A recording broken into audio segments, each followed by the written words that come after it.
E agora, você acompanha pela Rádio Rio de Janeiro o programa Estudo das Obras de André Luiz.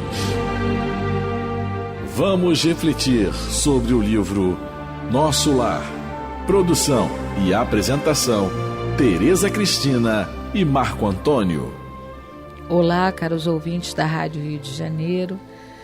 Vamos começar a estudar o livro Nosso Lar, que foi psicografado por Francisco Cândido Xavier pelo espírito de André Luiz. Amigos ouvintes da Rádio Rio de Janeiro, retornamos aqui com muita alegria a fim de podermos continuar o nosso estudo.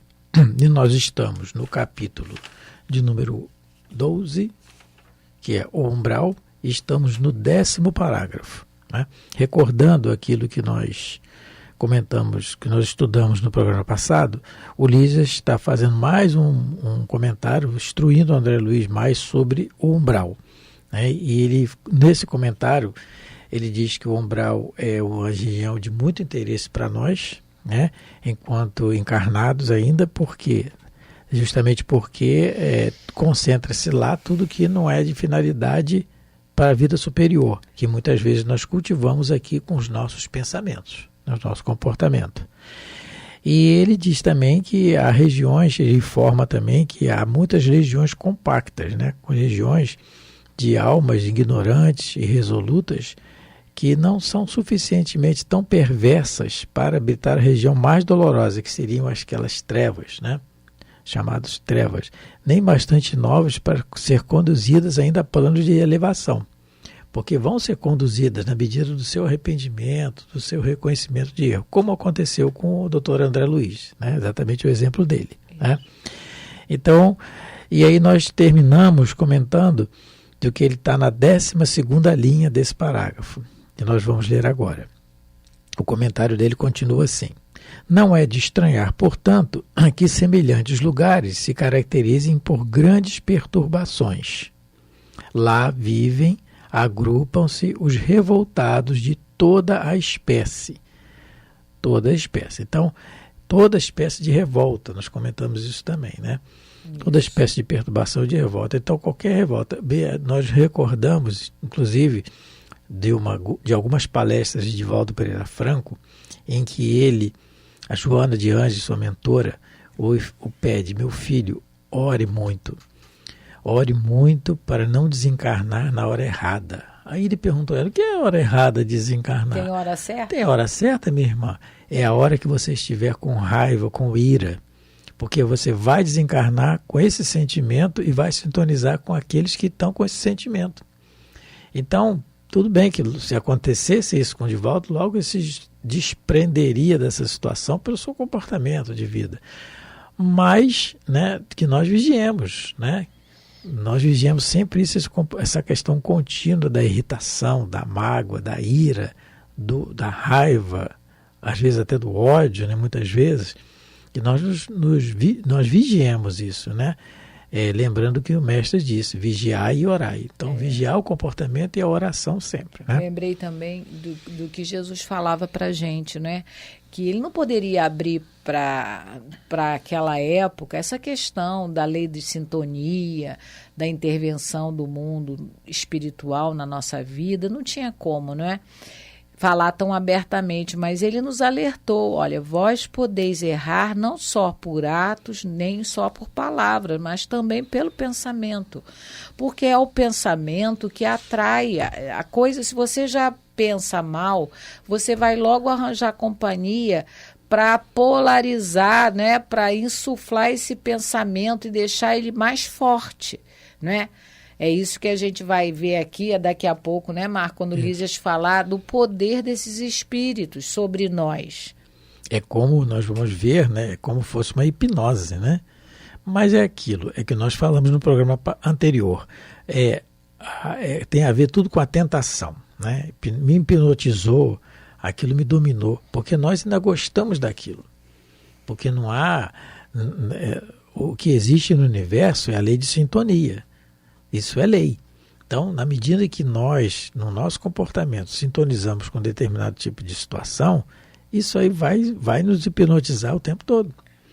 Não é? Ainda tem um outro agravante. Ainda tem aqueles que querem vingança. Esses, a gente ainda conta com esse sintonia, mas tem aqueles que a gente está devendo de outras vidas, não é? Porque se a gente não é fluxicheire nessa, nas outras encarnações era fedor mesmo, era flor fedorenta. Então, brincando, né? Estamos brincando.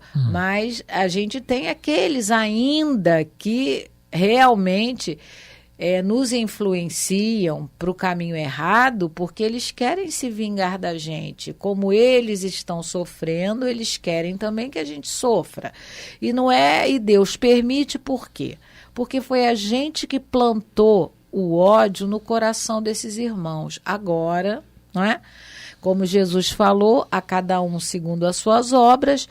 O ódio daquele irmão é obra nossa. Então agora a gente vai ter que tentar desfazer esse ódio, não é? Mas não só por palavras, principalmente pelo comportamento, né? E pelo sentimento, que a gente tem que mostrar para eles que a gente não é mais aquela mesma pessoa. Mas não é só na boca, né? É só nas palavras que eu quero dizer. É no dia a dia, no comportamento, porque os espíritos nos acompanham.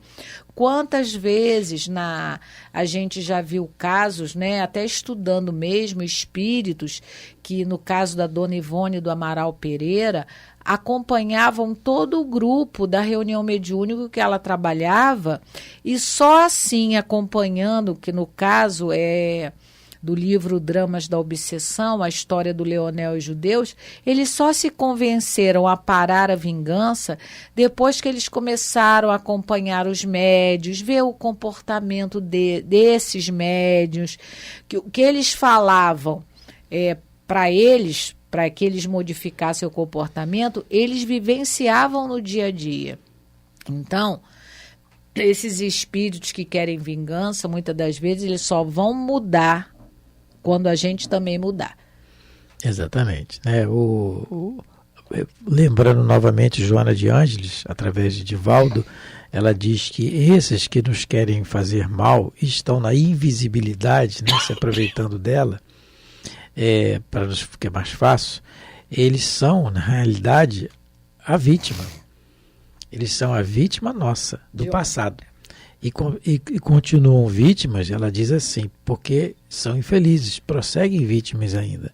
Cabe a nós, os algozes do passado, mostrar que mudamos, não somos mais o mesmo, mas não é só dizer, é comportamento. Então, o comportamento no dia a dia, eles nos acompanham, sim, na nossa casa, no nosso trabalho, no trânsito, né? Eles nos acompanham, né? E o perdão, se nós, para desculparmos alguém, muitas vezes é muito difícil, imagina perdoar uma situação, não é? Que me prejudicou muito, ou minha família, seja o que for. Então, é o comportamento, sim, e não é de uma hora para outra. Então, continuando, né, Tereza? Formam igualmente aqui, né? Formam igualmente núcleos invisíveis de notável poder, pela concentração das tendências e desejos gerais. Eles se juntam, né? Eles formam verdadeiras assembleias. Assembleias, associações. No livro... Libertação? Não, no livro Ação e Reação, o Silas, quando vai conversar com os irmãos do Antônio Olímpio, que estão obsediando o filho dele, eles dizem que aprenderam as técnicas de obsessão nas escolas de vingadores. É o que ele está dizendo aqui, os núcleos, né? Que as pessoas se juntam, né? Esses espíritos desequilibrados, eles se juntam para treinar pessoas, para treinar esses espíritos, para que eles possam agir na perturbação. Porque a gente conhece gente assim, não é? Eu não estou feliz e não quero que ninguém fique. E eles eram assim, encarnados, e muitas das vezes continuam assim. Allan Kardec, no Livro dos Espíritos, na pergunta 456, aí ele fala assim: veem os espíritos tudo o que fazemos? Resposta: podem ver, pois se constantemente vos rodeiam. Cada um, porém, só vê aquilo a que dá atenção. Não se ocupam com o que lhes é indiferente. Isso é uma regra, né? Principalmente para os inferiores. É o que os espíritos chamam de monoideia. E aí, na 466, Kardec vai continuar sobre esse capítulo, que é a intervenção dos espíritos na nossa vida. Na 466, ele pergunta assim: por que então permite Deus que esses espíritos nos excitem ao mal? Não é? Porque é isso que a gente está falando. É o que o Ulisses está comentando, que os espíritos do umbral, eles se juntam, se reúnem e nos influenciam. Eles estão desequilibrados, né? Tem a lei de sintonia, que é uma lei universal, mas aí Kardec quis saber, mas por quê? Por que Deus permite isso? Resposta, vamos ver, muito interessante. Os espíritos imperfeitos são instrumentos próprios a pôr em prova a fé e a constância dos homens na prática do bem. Então, Deus permite por um motivo, para ver se a gente realmente já está fazendo as escolhas corretas, seguindo a lei de Deus. E ele continua: como espírito que és, tem de progredir na ciência do infinito. Daí o passares pelas provas do mal para chegares ao do bem. A nossa missão consiste em te colocarmos no bom caminho, isso é os bons espíritos. Desde que sobre ti atuam influências más, é que as atrais. Olha aí a lei de sintonia. O espírito dizendo a Kardec que se a gente tem pensamento mal, né? Se a gente tem uma influência má na nossa vida, é porque a gente ainda pensa no mal, é porque a gente atrai esse pensamento. Porque desejamos o mal, porquanto os espíritos inferiores correm a te auxiliar no mal, logo que desejes praticá-lo. Só quando queiras o mal, podem eles ajudar-te para a prática do mal. Então, a gente já falou isso outras vezes. O que esses espíritos fazem? Eles assopram a brasa que a gente traz, que o Marco falou, que é a tentação. Eles só assopram. Quando a gente vai fazer um churrasco, né? Todo mundo já viu isso? Isso. A gente bota o carvão, bota o fogo e fica alguém lá abanando, e toca abanar para o fogo pegar, né? Até o fogo. É o que eles fazem. Eles não compram a brasa, eles assopram. A brasa, quem compra, é o que está com vontade de comer churrasco, não é? Então, eles fazem isso, é isso que eles fazem. Então, Kardec, não é? André Luiz está colocando o que Kardec colocou na pergunta 466 do Livro dos Espíritos. E essa questão, Tereza, um raciocínio mais abrangente, essa cobrança só é feita, porque é uma cobrança, né? Na medida que o espírito sabe que eu errei, e eu errei porque eu sabia o que era o certo a fazer e não fiz. Porque não vai me ser cobrado alguma coisa que eu não tinha conhecimento, né? O comportamento, o mal sempre é o mal, mas a minha cobrança, a minha dívida perante a lei de Deus, na realidade eu não devo nada a ninguém, eu devo a lei, né? A lei de Deus. Então, a minha dívida perante a lei de Deus vai ser na medida que eu sabia que estava errado e continuei fazendo. Conforme a gente tem na pergunta também, 120 do Livro dos Espíritos. 120, raciocinando dela com a 122. Os Espíritos perguntam assim a Kardec: todos os Espíritos passam pela fieira do mal para chegar ao bem? E os Espíritos perguntam: pela fieira do mal? Não. Pela fieira da ignorância. Aí, na 122, na resposta da 122, os Espíritos respondem a Kardec que o livre-arbítrio se desenvolve à medida que o Espírito adquire a consciência de si mesmo. Consciência de si mesmo é o conhecimento da lei de Deus. Então, na medida que eu adquiro o conhecimento, eu já saí da fieira da ignorância. Aí sim, eu vou transitar na fieira do mal. Aí o meu livre-arbítrio vai ser ou fazer ou não fazer. É claro que com o conhecimento, especificamente do Espiritismo, a responsabilidade aumenta ainda mais, porque o conhecimento é mais profundo. eu vou ser mais cobrado, conforme disse Jesus. Muito será cobrado a quem muito foi dado. Não é? Isso. Então, vamos continuar. Então, estamos aqui, né?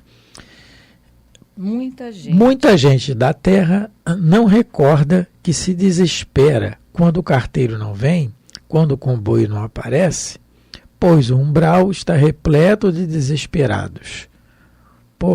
Repletos desesperados, né? Então, ele está dando um exemplo assim, corriqueiro, né? O carteiro não vem, eu já fico revoltado. No tempo, né? Se comunicava só por carta. Né? Hoje em dia o pessoal vai ficar nervoso quando a internet cair, quando o Wi-Fi não exatamente, funcionar, né? Aí fica no desespero. Eu não vivo sem isso, sem internet, eu não vivo sem ar-condicionado, eu não vive sim. Tem pessoas que já estão com vício. Com vício. Cibernético, vamos dizer assim, que quando não acessa, entra em ataque de pânico. No outro dia colocaram isso, uma menina num avião. Meu Deus, ela não conseguia, porque no avião, aqui pelo menos no Brasil, você não pode ter a internet, assim, né? Você não pode se comunicar, você pode ver alguns filmes, baixado alguma coisa.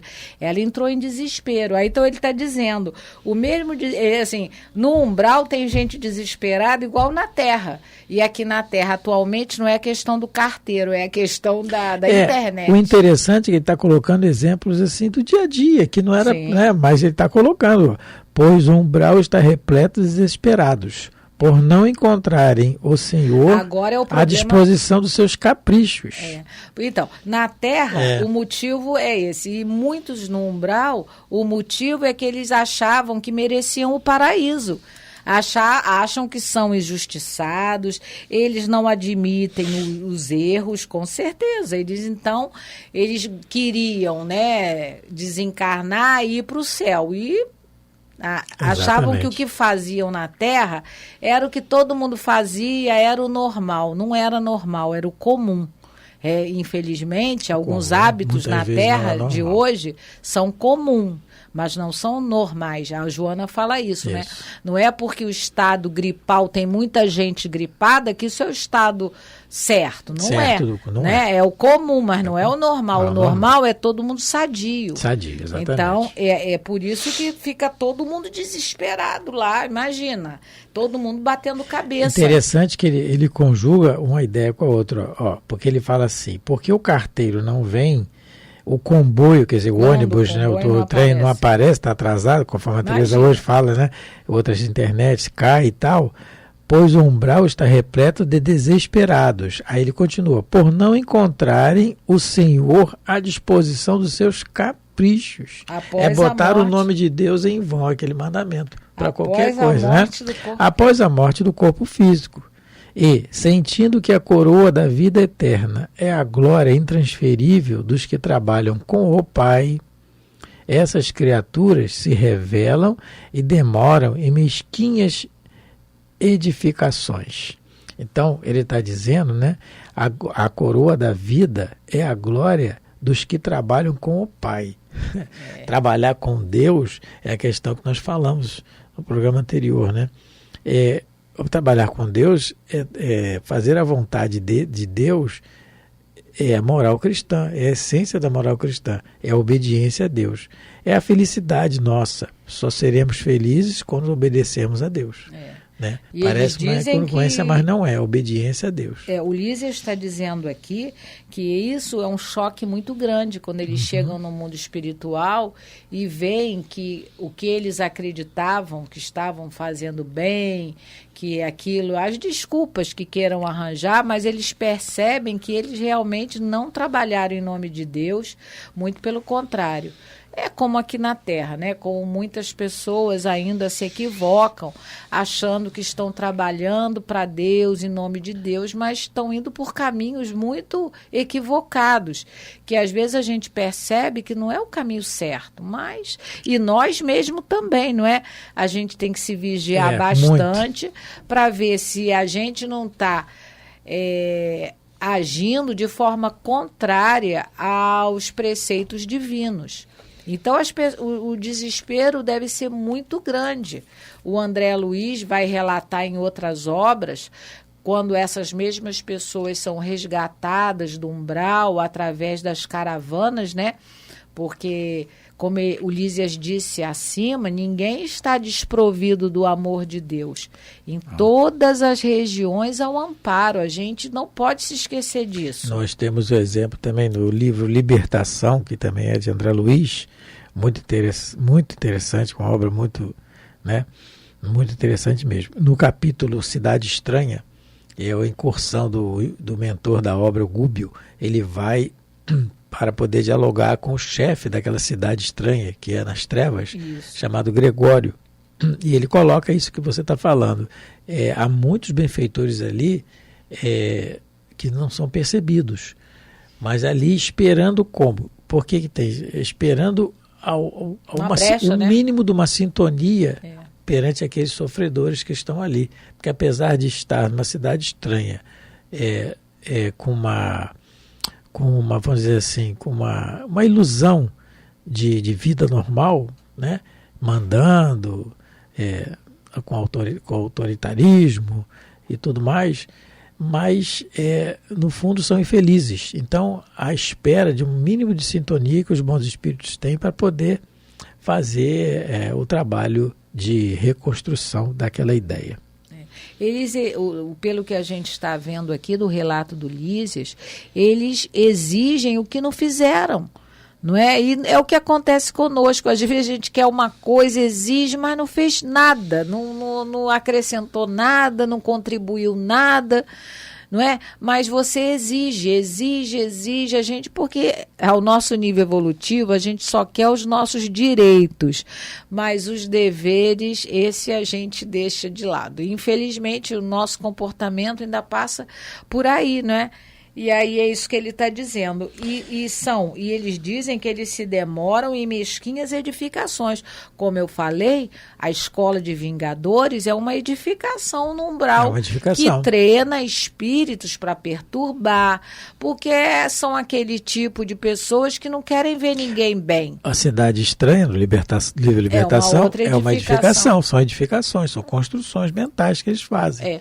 A Dona Ivone, num dos livros dela, ela conta que um desdobramento pelo sono, ela foi uma região do umbral e que tinha muitos criminosos, mas todos estavam sendo ajudados com comida, só que ela via e ela começou a se questionar, mas poxa, tanto cuidado e eles não estão se alimentando, porque na hora de comer eles não conseguiam, né, comer a comida, porque eles olhavam ali e viam pedaços de carne de pessoas que eles assassinaram. Então, tem redutos que são, como esse da Dona Ivone, é um reduto, né, como ele diz aqui, é uma edificação para o bem.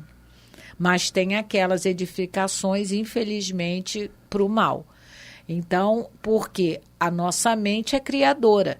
E onde quer que a gente esteja, a gente cria alguma coisa. O André Luiz daqui a pouco vai falar mais sobre isso, o poder do nosso pensamento criador.